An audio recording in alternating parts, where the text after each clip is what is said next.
Thank you, Arden, for the introduction. And I want to thank Skeeter Bird and the Kiwanis Club for the opportunity to come here and speak today about our company, Blue Sky Media. But before I do that, I just want to offer a word of thanks to you for all that your group does here in the community in Alva and surrounding communities. Being someone who grew up in Winoka, I can tell you that every year the Little Olympics track meet was the highlight of growing up in Winoka and being able to come to Alva at that time at Newby Field and participate in that event. And I know that you're heavily involved in that, of course, every year, and of course your efforts right now to raise money for the covering at the Woods County Courthouse. So I just want to thank you for everything that your organization does. Our company, Blue Sky Media, was really born out of a desire to keep and expand local radio here in Alva. KALV was facing a number of challenges, and there was competition for the broadcast rights for Northwestern Oklahoma State University athletics. And we didn't want to see really an outside ownership group come in and take over the radio market here in Alva. So four of us, all of us Northwestern graduates, actually five of us, got together and formed Blue Sky Media LLC. At least three of the people in our group had previous radio broadcasting experience, and once you've worked in radio, it kind of stays in your blood. It's something that you really enjoy and you really like, and so the three of us had a real desire to kind of get our feet back wet in radio again. We then went ahead and purchased the controlling interest of MM&K Incorporated, which was the owner of KALV Radio, and then eventually bought all of the shares of the company and had our purchase of KALV approved by the FCC. We then purchased KRDR FM 105.7 here in Alva from My Town Media, Pittsburgh, Kansas. They owned that station. They had bought the license for it, had brought it up and put it in a building on the west side of Alva, and was just kind of broadcasting a few things. They were an ESPN affiliate, really weren't involved much locally. And so we purchased that station from a cost efficiency standpoint. It certainly is more cost efficient to own multiple radio stations than just a single one. So we went ahead and made that purchase of KRDR. KRDR is a 50,000 watt FM station.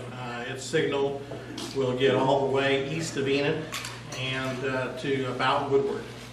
And so it covers a pretty vast geographical area. Our tower location is on the Tacoma Road. It is the tallest tower out there on that road. So it gives us a wonderful location from which to broadcast and have a great coverage area. With that transaction with My Town Media also came the construction permit for another FM station, which was licensed out of Winoka.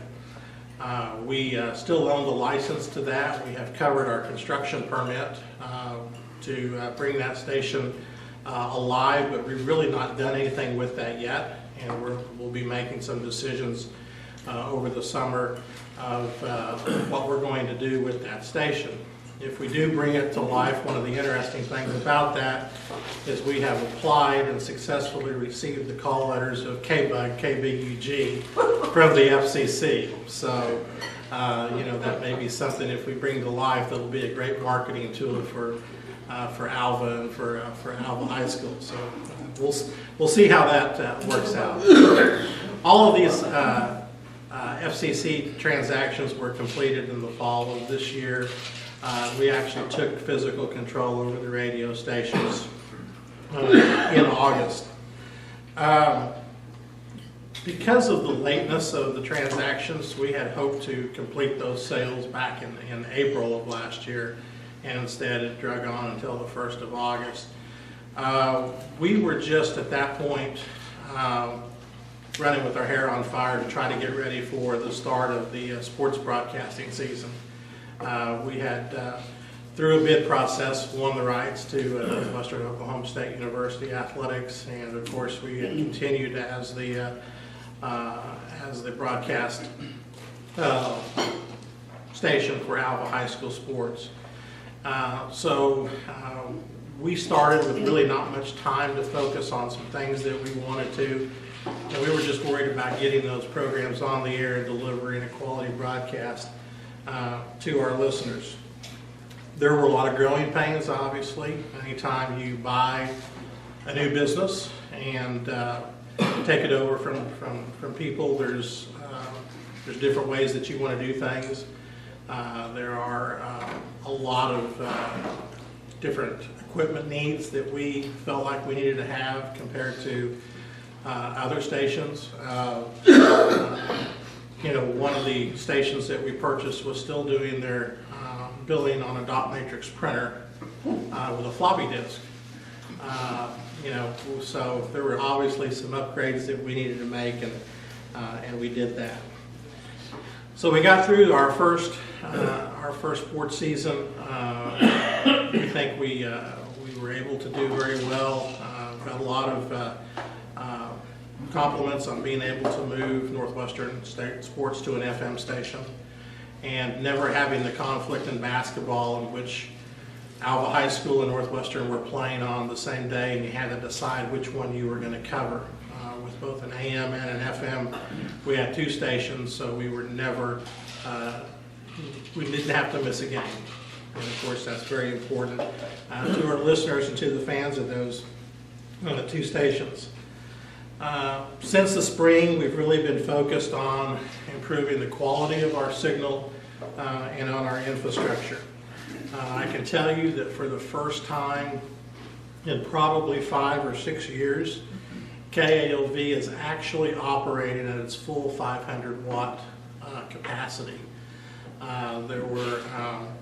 When we inherited the station, there were several broken modules within the transmitter. Our day and night patterns weren't functioning correctly. There was just a number of infrastructure issues that had not been addressed. We have all those addressed now. We are able to operate on our full day-night pattern.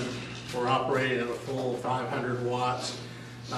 In fact, we got a call from a listener the other day in Cherokee, which is unheard of really for KALV in the last few years, and also someone who listened to our station in Moreland. So for a 500 watt AM, we're really pleased with the way that we've been able to upgrade the signal and do some things with that. So we're really excited about that. KRDR, or FM, has dropped its affiliation with the ESPN radio. We're now an affiliate of Westwood One, and we are playing a top 40 format right now. We'll be softening that format a little bit in the coming weeks, appealing to a little bit older demographic than what it is right now. So we'll be making that change in our music probably here in a couple of weeks. We've also addressed a number of sound quality issues with KRDR, and so we're very excited that our signals are going out the way they're supposed to and the way that people want to listen to them. We expect our new website to be up by the end of June, and with that will be streaming capability through the website for both of our stations. So be able to listen to them on your computer or some other type of portable device that you can connect through our website. Another big change is that we have moved our KRDR studios to 800 West Lakes Drive, which is a building out by the industrial park on the west side of town. And we will be moving the offices and studios of KALV to 800 West Lakes Drive sometime this month. And we will be operating the station remotely from that site.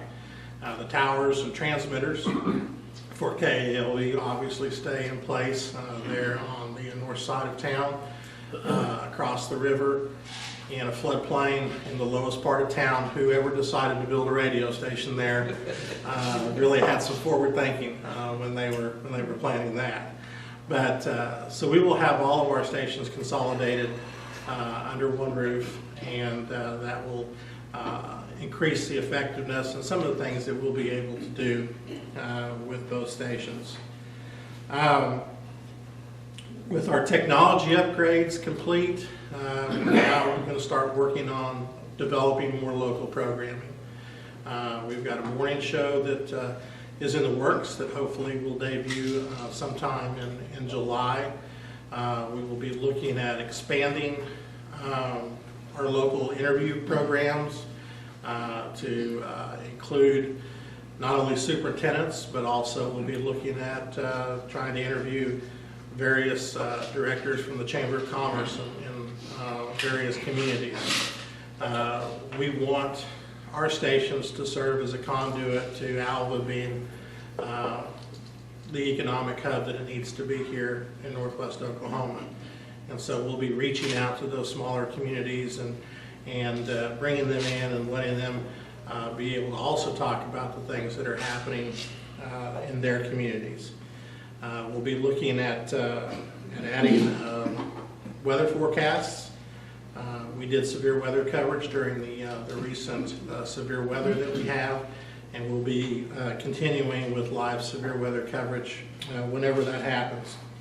Also, we'll be running a number of public service announcements for clubs and groups, giving them an opportunity to come in and spread their message free of charge to those groups. Our goal really has always been to make local radio fun, to make it entertaining and informative.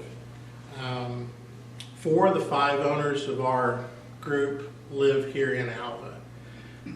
We're invested in the community. We all want to see the community grow, and we think that by keeping local radio going, by expanding, that it's really important.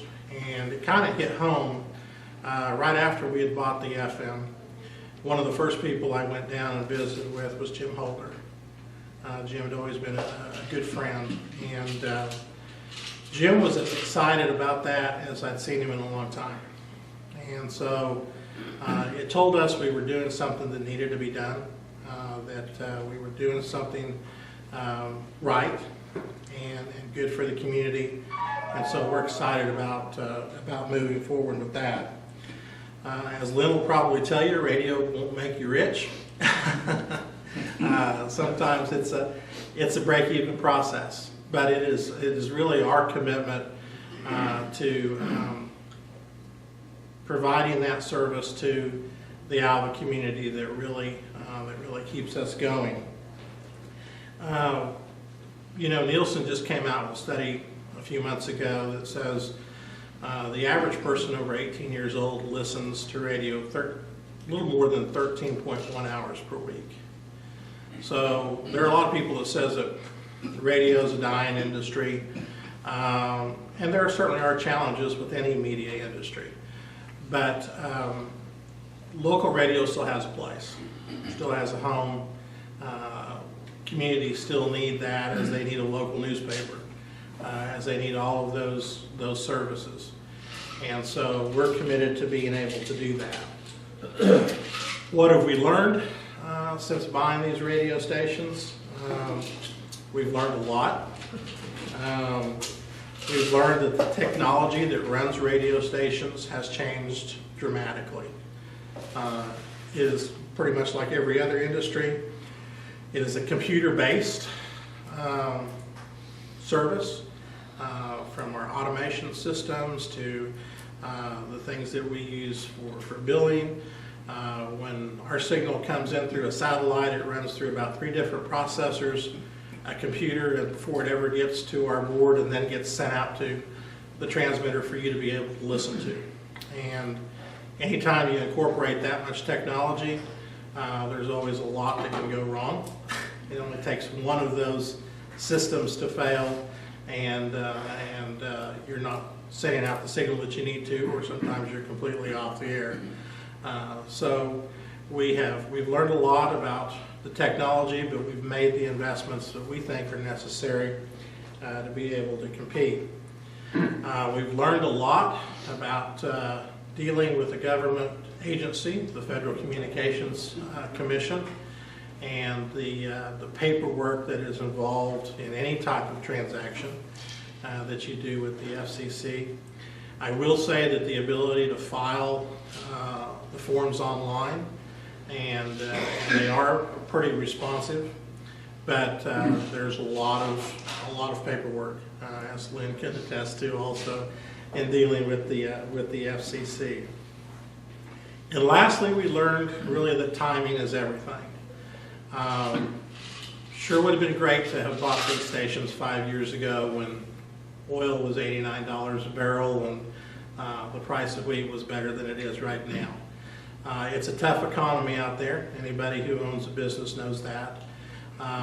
Our success really is tied to the business community's success. If business is good in Alva, things are going well, our business is going to be successful and go. If it's not, then certainly we're going to have the lean times that every other retailer and service industry in Alva has. So, we're one of those that's hoping for a good harvest, even though the price is not very good. We're hoping that maybe there'll be a resurgence in oil. We're hoping that maybe the wind projects that are planned for the southern part of the county will take off and will really increase business here in Alva, because our business depends on that. But it has been an exciting venture, and we'll continue to grow, and we would welcome your feedback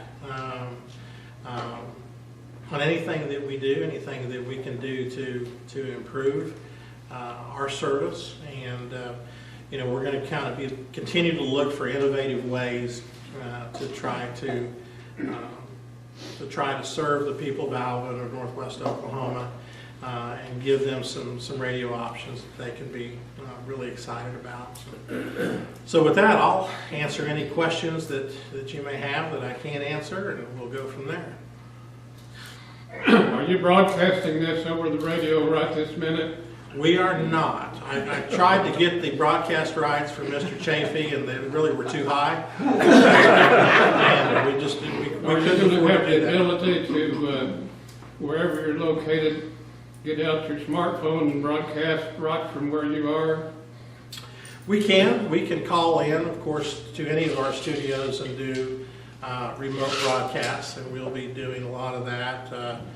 We've already done a few. The Chamber of Commerce called, I think, the other day and wants a remote broadcast for Crazy Days, and doing some different things. And so while we are not focused on really on covering news, we're going to leave that to the Review Courier and their staff. We'll have the ability to broadcast if there was an emergency or breaking news or anything like that. We did send some weather trackers out when severe weather hit, and they were able to phone in and give live reports of what they were seeing. Question. At one time, weren't you, before you guys voted, they were doing the sports broadcast by cell phone? Do you still do that? Or? You can still do that, but the quality is absolutely horrible. I see. We've invested in some technology referred to as a tie line system that allows us to broadcast using internet signal.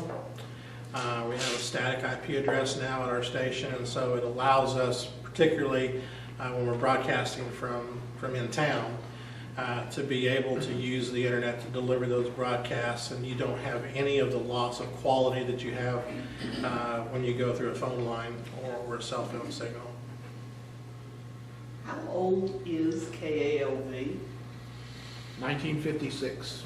Pretty old. I was trying to think back at a time growing up in the Alva community that I didn't have KALV, some format or another to listen to. Yeah. And I can't think of it. It is, there's probably not a radio station that has, where people have more fondness of than KALV.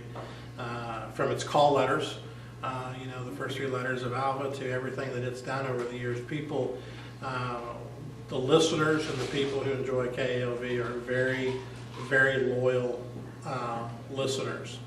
And so we're excited that we are able to have it now running at full power.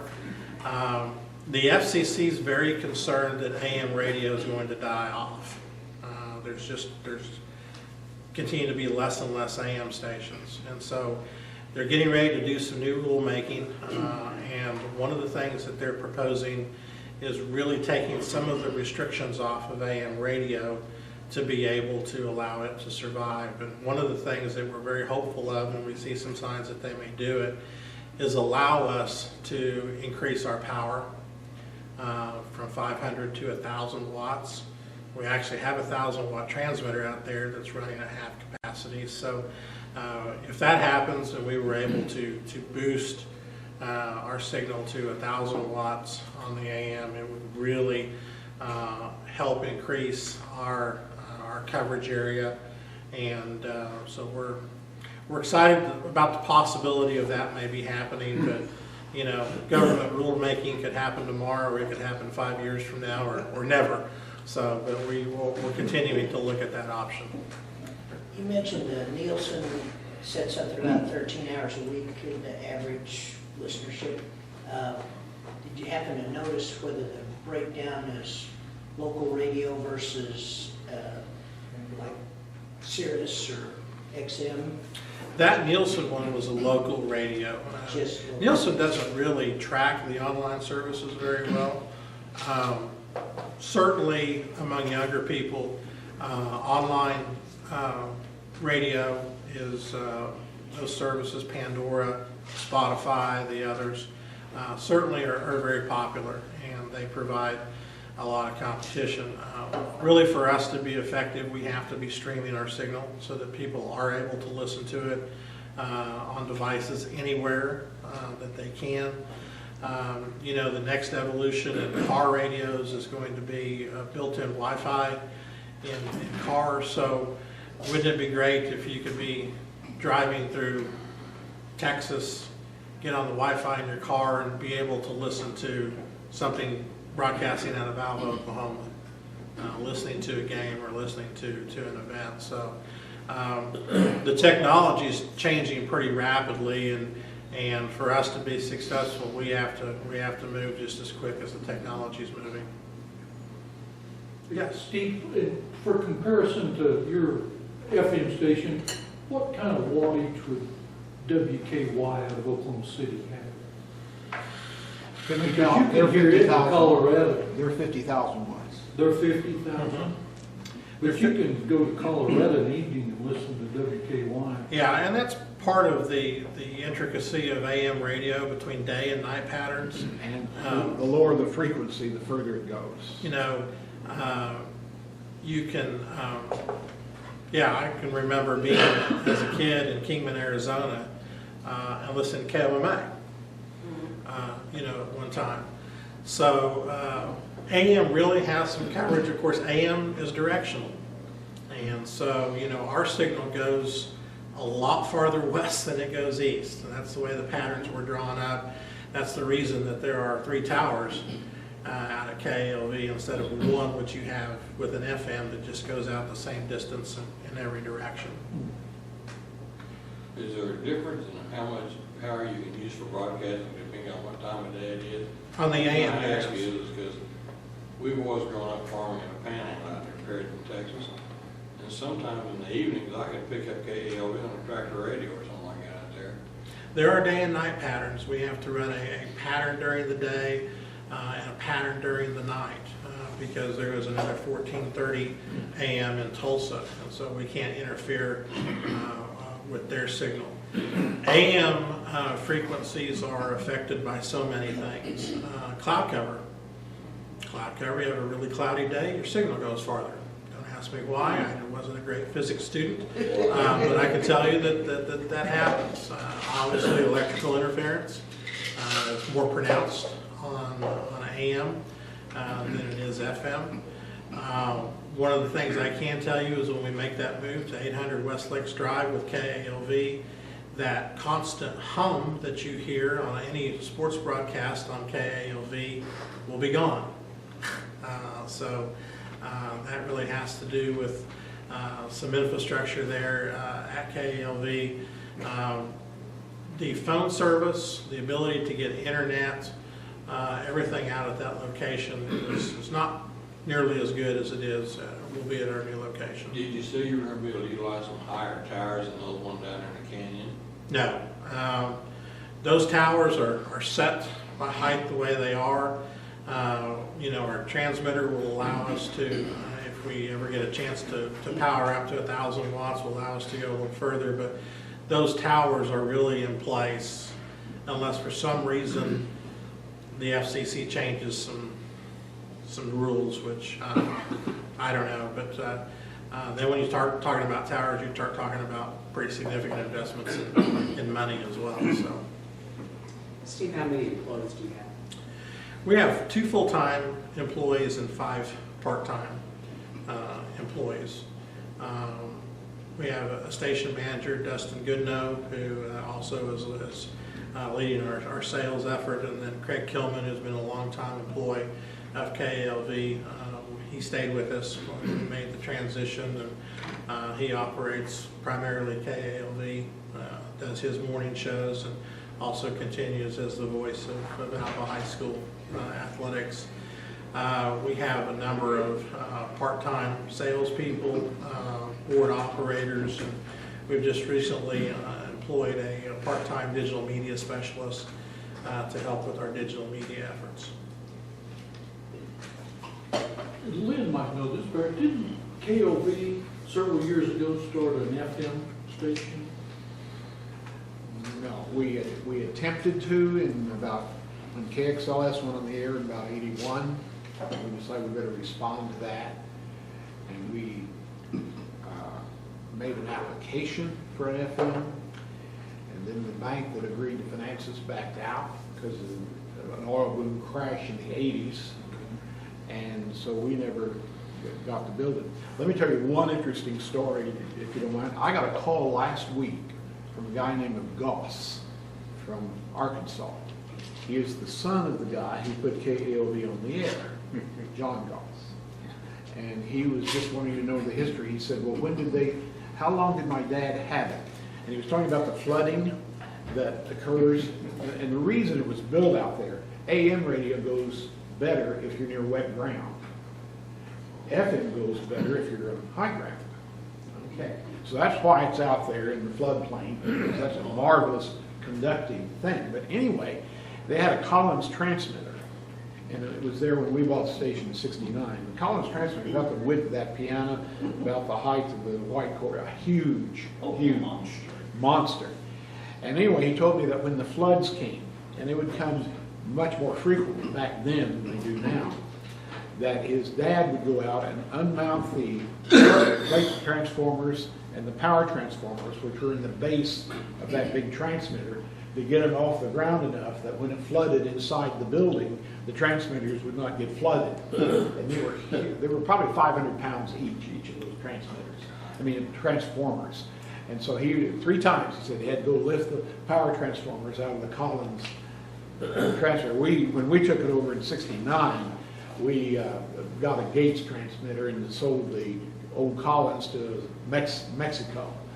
But I thought that was an interesting story that I hadn't heard before about the power transmitter. There's challenges being in a floodplain. It's good one way, but it's very bad the other. But it's very good to have a local station. I remember they were one of the first that gave the warning of the blizzard of '71 when everybody was snowed in beyond belief. It was the first time I ever heard of people canceling church for a snowstorm. Well, That was before the schools got canceled. There's a lot of history with KLV. I mean, there's just a lot of history with me. I mean, I can remember as a kid growing up listening to something called the Wake Up Easy Show that Lynn used to do in the mornings. Came to a speech tournament here at Northwestern as a high school senior, and they actually had a category in radio announcing, and entered that, and won that, and through that, Bob Martin became my academic advisor at the time that I was here at Northwestern, and of course what a radio instructor he was. So, as I said, it gets in your blood, and you really enjoy it. There's challenges with it, but we're looking forward to really what lies ahead. Thank you all very much. I appreciate the opportunity to come.